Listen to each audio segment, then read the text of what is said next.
Hi, I'm Micah with TDA Global Cycling. By far the most common question our customers ask before a tour is, what bike should I bring? So today we're going to go through some advice for choosing a bike for one of our tours. However, these tips also apply to anyone planning on a supported cycle tour of a week or longer. Many people assume that cycle tour equals touring bike. That is certainly one of the options, but not the only one. The type of bike you choose will partly depend on what type of handlebars you like. If you want drop bars, you can choose from touring, cyclocross, and gravel bikes. And if you prefer flat bars, you can choose a hybrid or a hardtail mountain bike. Feel free to skip ahead to the end of the video to see some specific models we recommend. The three key elements we look for in a bike for a supported cycle tour are durability, tire clearance, and gearing. Durability is by far the most important aspect of any bike you plan to use for a long trip. We prefer steel frames for their strength and ride quality, but aluminum is also a good option. And you might be surprised to know that higher quality steel and aluminum frames can reach almost the same low weights as carbon. Newer carbon frames are certainly more durable than they used to be, but are still more susceptible to damage from smaller things like falling over onto a rock, being carried in vehicles, and so on, so we don't recommend them. For the vast majority of our tours, we recommend bikes with clearance for at least 40mm wide tires. Even for tours on paved roads, you never know when you'll come across a detour, broken pavement, or construction, and you'll appreciate the extra comfort. On some tours, you may want to bring two different sets of tires for varying road conditions.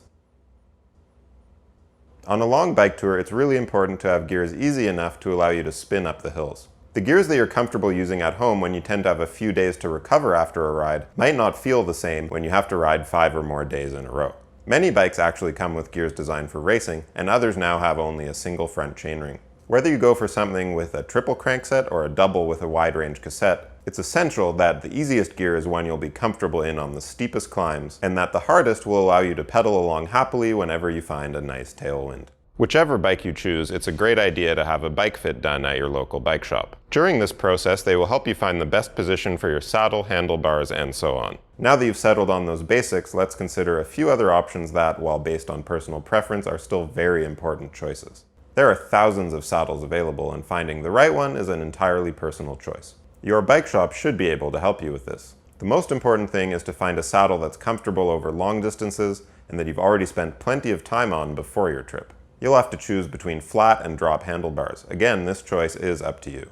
We always suggest sticking with what you're already used to riding. People often think that you need to use drop bars for long rides, but that is certainly not the case. Your bike shop may also have other more unique options, as well as various grips, extensions, and so on to add comfort and to give you more hand positions. You can choose between clip-in or flat pedals, but again, you're better off sticking with what you know. If you do choose flat pedals, using shoes with a stiff sole will help prevent your feet from getting sore. And if you choose to clip in, make sure your shoes are also suitable for walking, as any long bike tour will have plenty of off-the-bike excursions along the way. For tours on rougher roads, you may want to look at front suspension. If possible, a fork with a lockout is preferable. There are also options for seat posts and stems with suspension built in. But most riders will be happy with just the extra cushioning provided by their wider tires. On a supported trip, most of your gear will be carried in the tour vehicles, but you still need to carry a few things like extra clothing, rain gear, tools, and water. You should always be able to carry at least 2 water bottles, whether in bottle cages or elsewhere, but on some tours you may even want 3 or 4.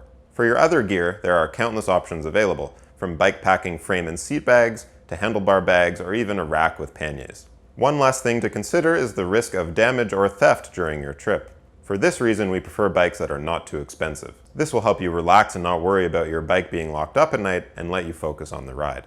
Here are some bikes we recommend. Whatever bike you choose, make sure you get it well in advance of your tour and get plenty of miles on it too. You don't want any surprises when you set off on your next adventure.